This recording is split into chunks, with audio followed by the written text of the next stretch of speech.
Welcome everyone. We are still actually at the Mac layer enhancements, and in this video we will discuss the second enhancement related to BSS Color. So basically a BSS Color is just like a number that is used to tag the transmissions. And by the way, the concept of BSS Color is not new. It has been already there in the 82.11ah, which is the standard used for IoT connectivity. And by the way, just for your info, 82.11ah is well known as Halo, okay?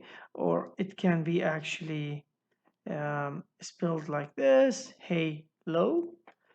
This is just for your info, and in the 82.11ah we used 3 bits BSS color, and the intention was to save power. So let's explain this. Basically 2 to the power 3 equal 8. That means I can have up to 8 BSS color supported in 11ah. Let's see what does that mean. With 8 BSS color, I can support up to, let's say, 8 BSS, each one tagged with different number or different color. So let's draw this. Let's take another color. Sorry, we use this. Let's use that. Let's use gray. So 7, which color we didn't use? Black. Let's use red. Okay. So yeah, for IoT deployment, we used to have, let's say, up to 8 BSS color to be reused for the same channel within an IoT deployment. Now, just to explain the idea behind power saving using these bits of BSS color, assume in the black BSS we are running in channel 36, and let's say in the yellow BSS we are also running in channel 36. By the way, it's not the 36 channel because in the 11ah we are running in the 90 megahertz band, 900 megahertz band. So this standard runs let's say in its own channels, but let's assume that we are using these channels, these channel numbers. So these two BSS are using the same channel, but at the same time, if a transmission or occurs in the yellow BSS, then the stations or the IoT devices within the black BSS won't actually bother to to decode the frame in order to know if it is coming from its BSS or from another BSS, because this information available at the PHY layer of the transmission. So an IoT device can read it quickly and understand that it is coming from different BSS. So the IoT device can make a decision not to decode this transmission and go read what is inside the MAC header of the frame. So this let's say process of not allowing an IoT device to read a frame, go into its details, would actually save power, because if there is a transmission coming, how would a Wi-Fi or an IoT device knows that it is coming from its BSS or from another BSS. Um, Without BSS Color, the device has to decode the frame and get into the MAC header. And inside the MAC header, it has to see the destination, if it equal to the BSS ID of the cell where the IoT device is associated to. If not, then it will actually know that it doesn't belong to its BSS. But with BSS Color, we save time and power for this device by not decoding the MAC and read what is inside it. And thus it can know by the coloring scheme that we can actually distinguish whether the transmission is coming from my BSS or from other BSS. Okay, good. So now this is the history of BSS Color. Now the concept is expanded in 11AX. So the 82.11ax task group, let me clear things. The 82.11ax task group has decided to use actually different number of bits. Actually, they decided to use 6 bits. So when we say 6 bits, 2 to the power 6 equal 64. So this actually represents the number from 0 to 63. So the number 0 denotes no BSS color. So the actual colors that we have are between 1 to 36, sorry, between 1 and 36. So we have 36 different colors we can use for each channel to support special use for that channel in different areas. Okay, now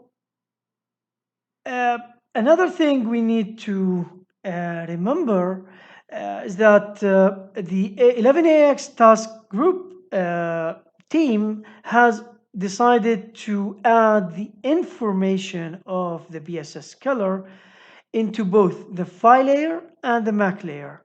In the phi layer, it's the same as the concept that we explained here. I can simply know if this transmission is coming from my BSS or from different BSS by just looking at the phi preamble or header of the transmission without getting inside the frame and read it. Also inside the Mac, at this time, I don't know what or for what purpose the information is repeated there, but maybe it will be used actually for a future, let's say, 11AX decision making. If I get to know anything, I would post separate video about this. What else?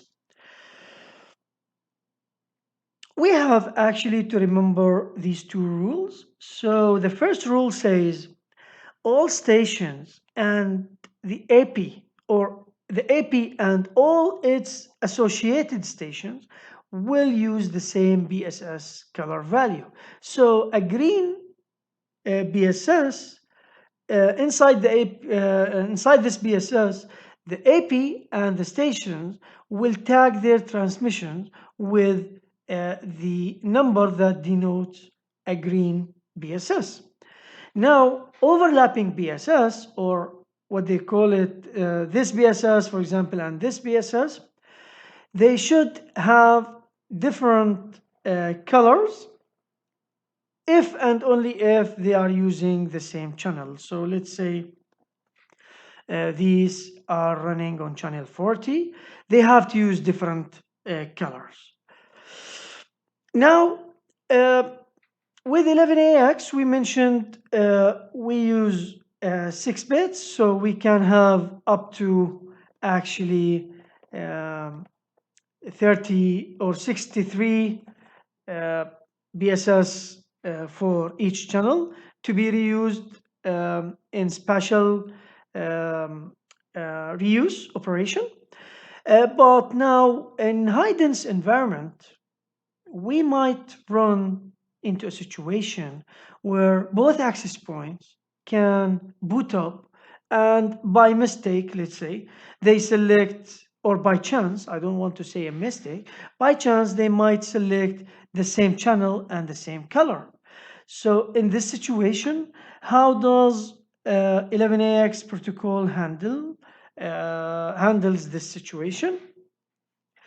Well, let's have a look at this 9 BSS or 9 access point deployment.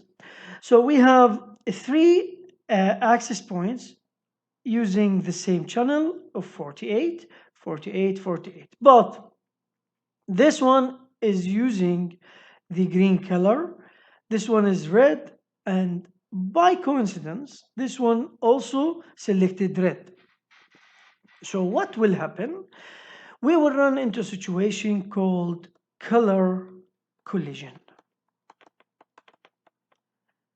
And how does 11ax react in order to rectify this situation? So whenever we have any transmission here or inside this cell, then all clients associated to this access point will detect the color collision, and they will report it back to their APs. Now, this AP, for example, will decide to change a color. So what it does is it sends an action frame. I remember it is called color change announcement. Okay. Inside this, it will inform about the new color value. And also it will tell the time at which the switching to new color should occur. So let's say switching time, T. Okay.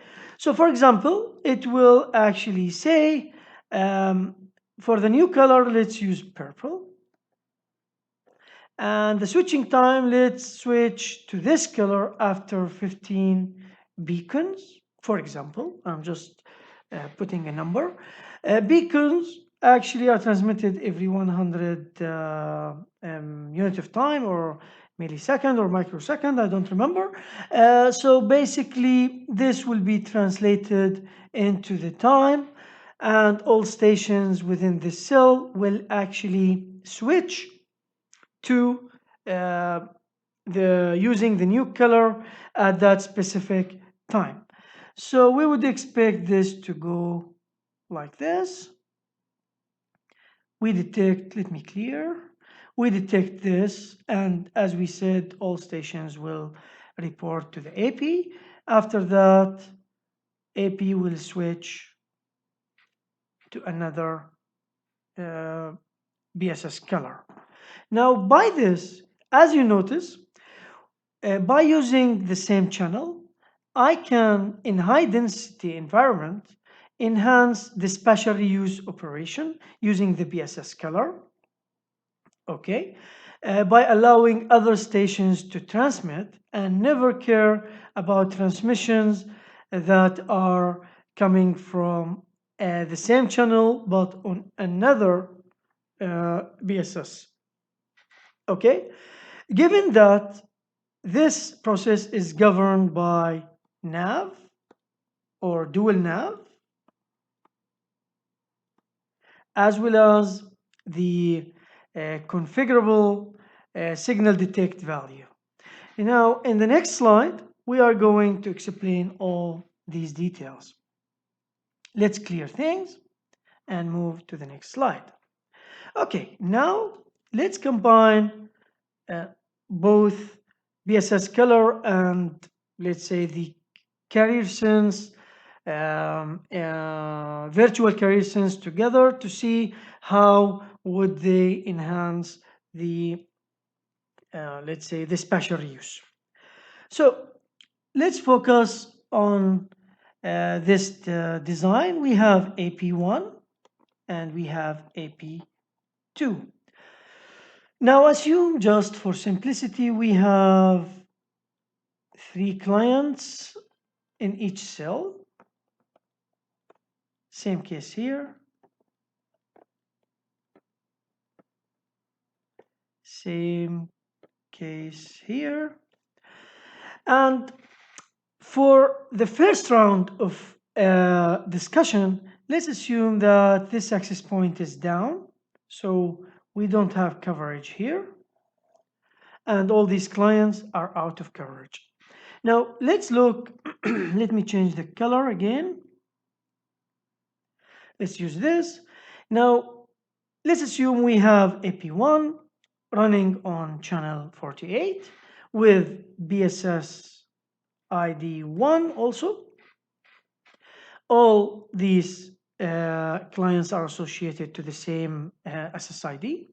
And let's assume that this client has won the contention already and it wants to transmit. Now, before it transmits, after it won the access to the channel, it should actually inform everyone else about the time it needs in order to reserve the medium.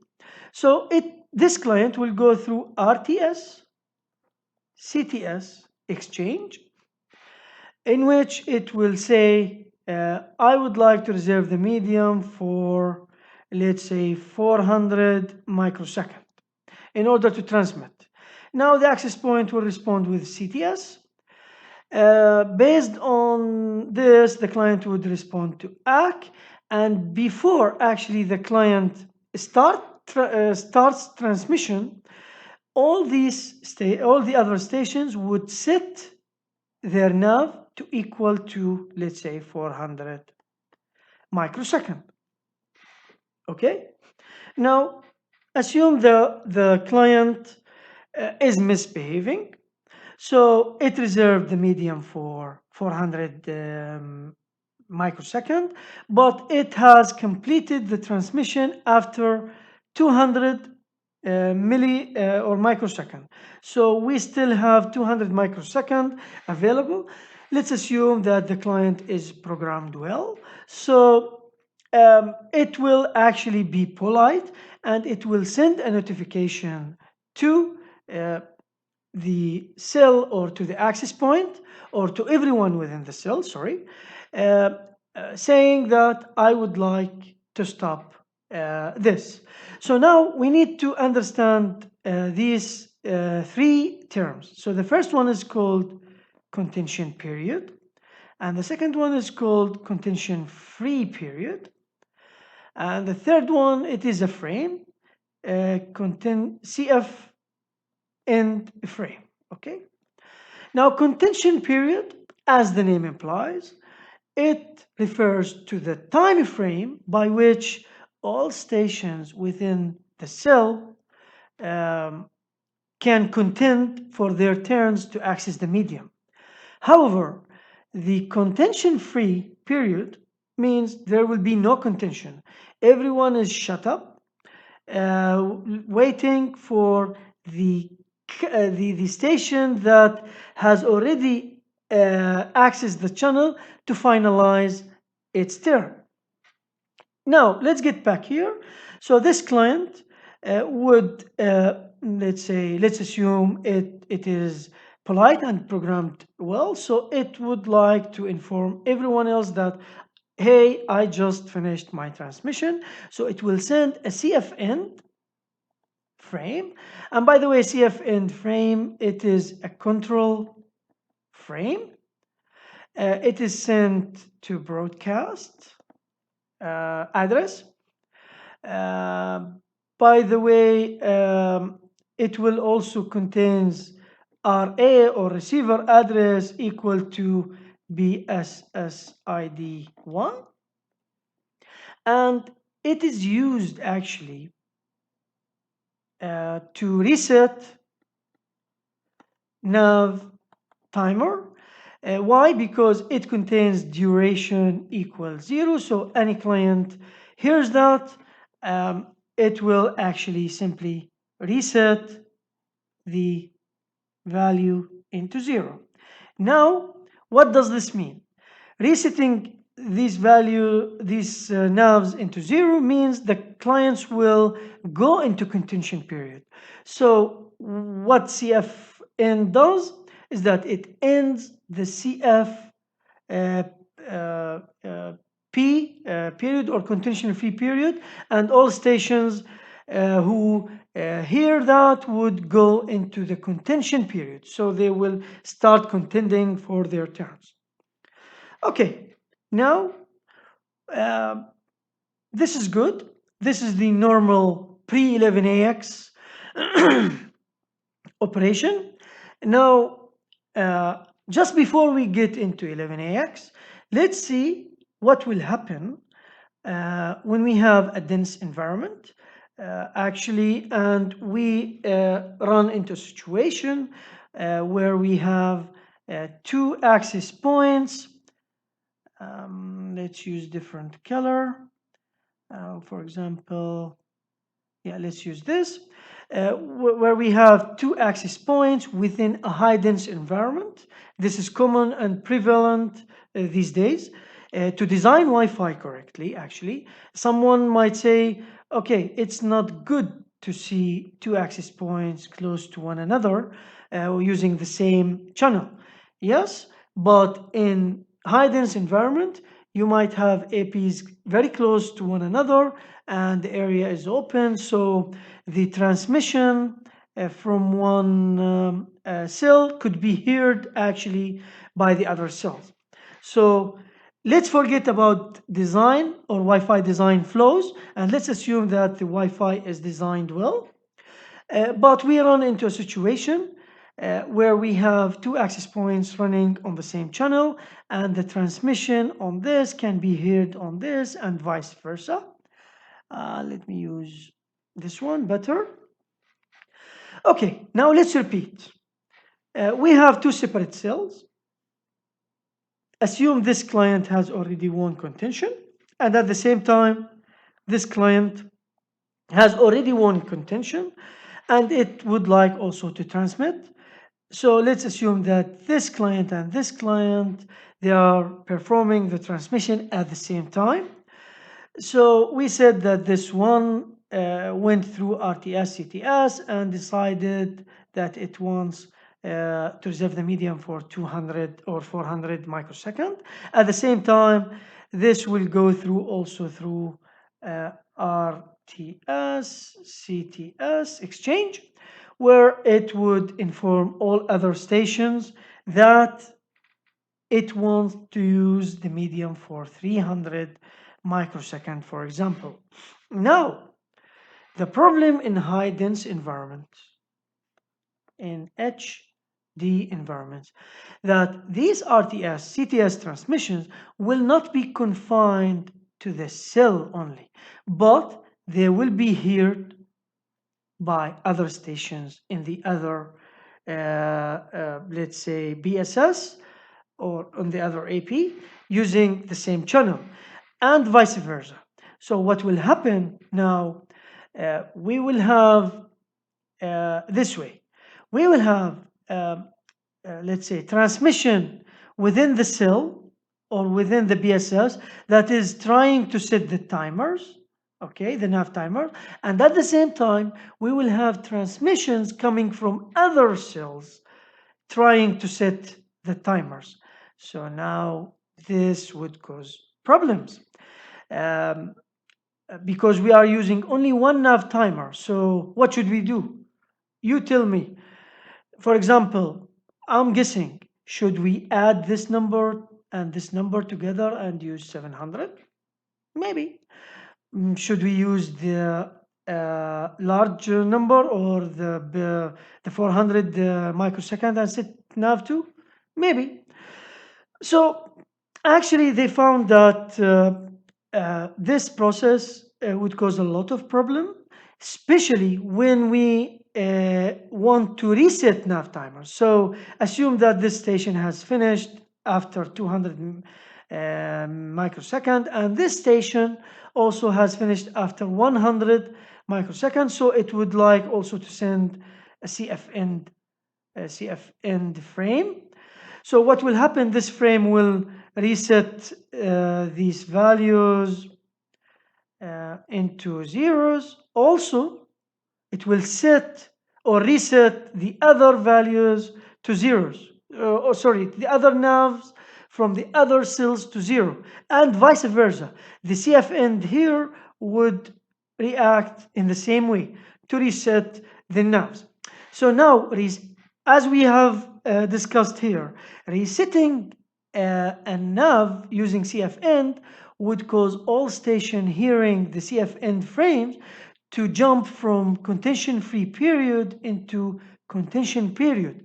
So this would cause all stations in the two cells to start contending for the medium, and this is very bad because it might end up with collision, and at the same time it would actually increase the delay within the two cells. So these are the problems that we used to face or encounter a prior 11AX. Now, with the introduction of BSS Color, actually the situation got rectified because in BSS Color we can let's say distinguish on the fly which transmission is coming from my BSS and which transmission is coming from the other BSS. And at the same time, 11AX used dual NAV. So for each station, we can have NAV 1 and NAV 2. So NAV 1 will be set and reset only by transmissions coming from my BSS only. So this timer, it will not be controlled by any transmissions coming from other BSS. Similar to NAV2, will only be set and reset via transmissions coming from other BSS. So any transmissions, let's say, exist or occur within my BSS will not affect this value. So by this, we have two variables because we have two BSSs. Now, if we have another AP, third AP, then we will have to use NAV3, and it will only be set by transmissions from that BSS only. I want you to remember this important and last point here, which is all stations containing these three NAVs or these two NAVs will be able to transmit only if both NAVs are set to 0 or three NAVs are set to 0.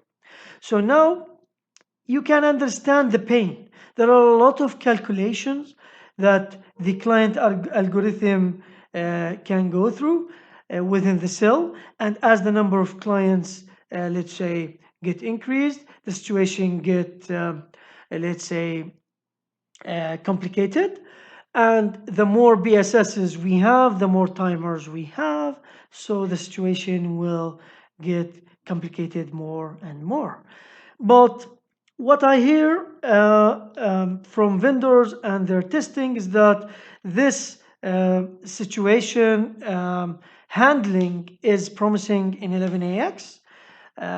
Hopefully to let's say get more exposure on this in the future. Now, I promised to you that I will have a let's say a numeric example by which I can actually explain the NAV operation, the virtual and physical carrier sense. So let's jump right into it. Let's clear things and let's go to Microsoft whiteboard. Okay,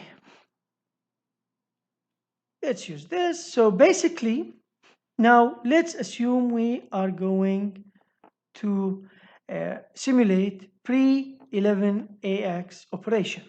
Now, if you remember, we had signal detect, okay, which is the physical layer variable. Also, and this one equals neg 82, as we have discussed, and the energy detect, okay, it equals to neg 62 because it's 20 dB stronger than this as a threshold. Also, we have nav, and in standards prior to 11AX, we used only one nav. So nav would equal to number n. Now, I would like also to define two other variables that we will use just to understand how operation would occur. So the first variable is called signal I here, and energy I here. Okay.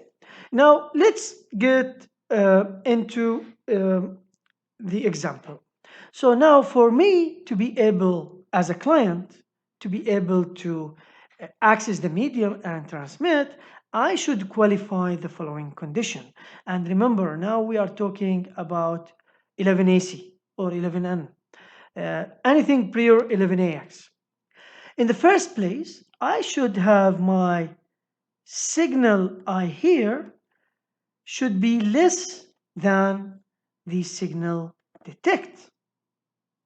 At the same time, the energy I hear within the channel should be less than the energy detect threshold.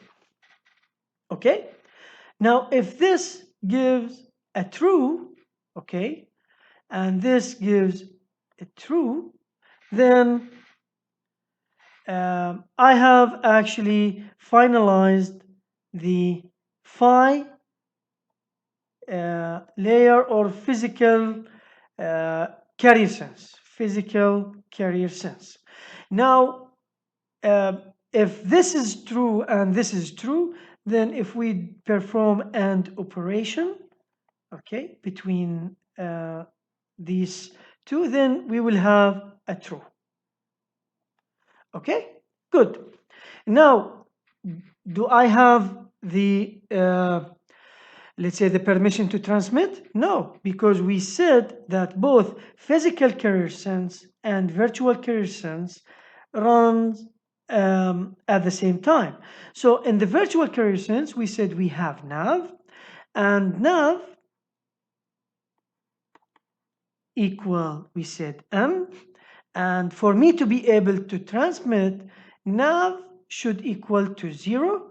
If that is true, okay, if that is true, then I could get another logical gate here, and I could perform another AND operation.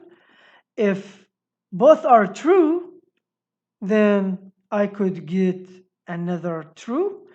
Now, if I get another true, it's not my time to transmit. Still, I have to go through another time or another stage, which is diffs, which is distributed interframe spacing, or AIFS if I'm using quality of service or quality of service transmission. And after I wait for this time, I could actually wait for backoff to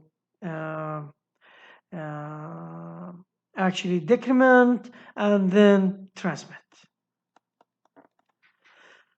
Okay, now this is the normal process that I would like you to actually remember for pre-11AX. Let's hide things. or sorry, let's leave things. Now let's do actually the same, but with 11AX deployment.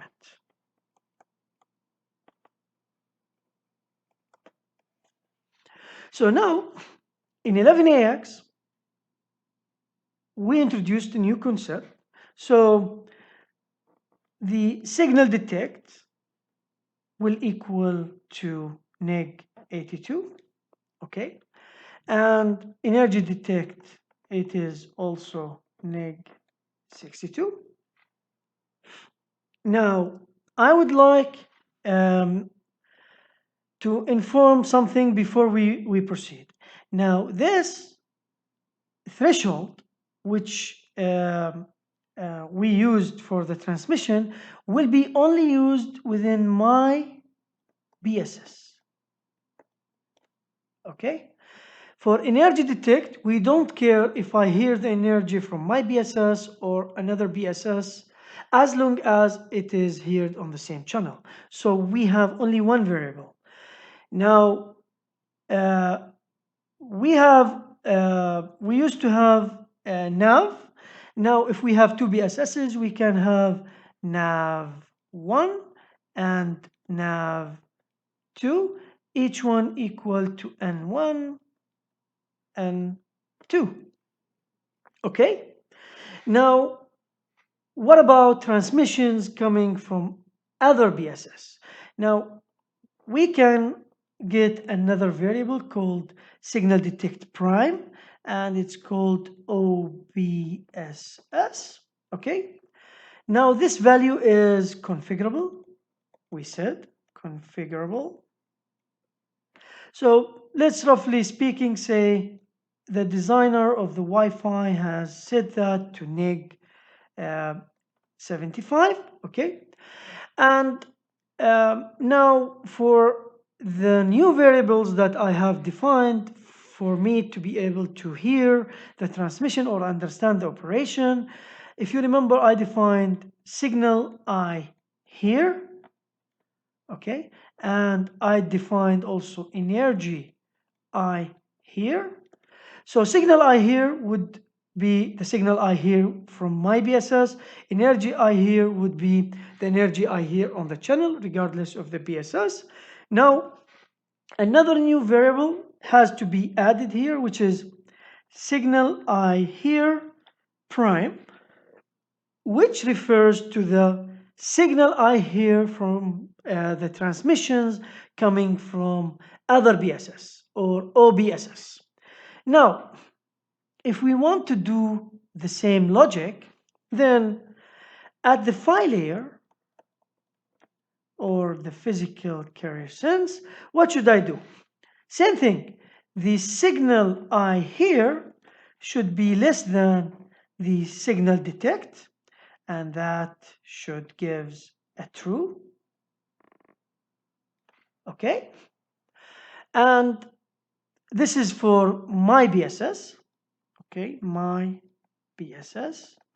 Now, the signal I hear prime, which is for OBSS, should be less than the configurable threshold, which is SD prime, and that should give me a true. Okay? What else? The energy I hear should be also less than the energy detect threshold. This should give a true. Now, doing AND operation for this should actually come up with a true. Okay, so this is AND. Now, I think we finalized with the phi layer. With the phi layer. So this is the physical carrier sense. Now, at the MAC layer or the VCS, if you remember, we have two timers. So nav1 equal to n1, and if I can transmit, this should be 0. nav2 equal to n2, and this also should be 0. If this gives a true and this gives a true, if we AND them, then we will have a true, okay, and operation. Now both true, or if I want to transmit, I should get permission from both physical and virtual carrier sense. So if this gives me a true here also, then I got permission from both line of defense at the physical and the max-up layer. Now I should actually wait for AIFS or diffs. Let's just use AIFS, and then after that I can transmit. Okay, so this is the algorithm that I have in my mind. I might have omitted other variables like backoff timer, but at least let's focus on this, or on what I have included, in order to understand the idea. So I hope I made it clear for you to understand. I know I took ages to explain this, but sometimes in certain topics, you have to go very slow or extremely slow in order to convey the message. I hope I was able to do it. That's it for this part of the Mac layer enhancement in 11AX. Let's stop here, and we'll see you in the next section. Thank you for watching.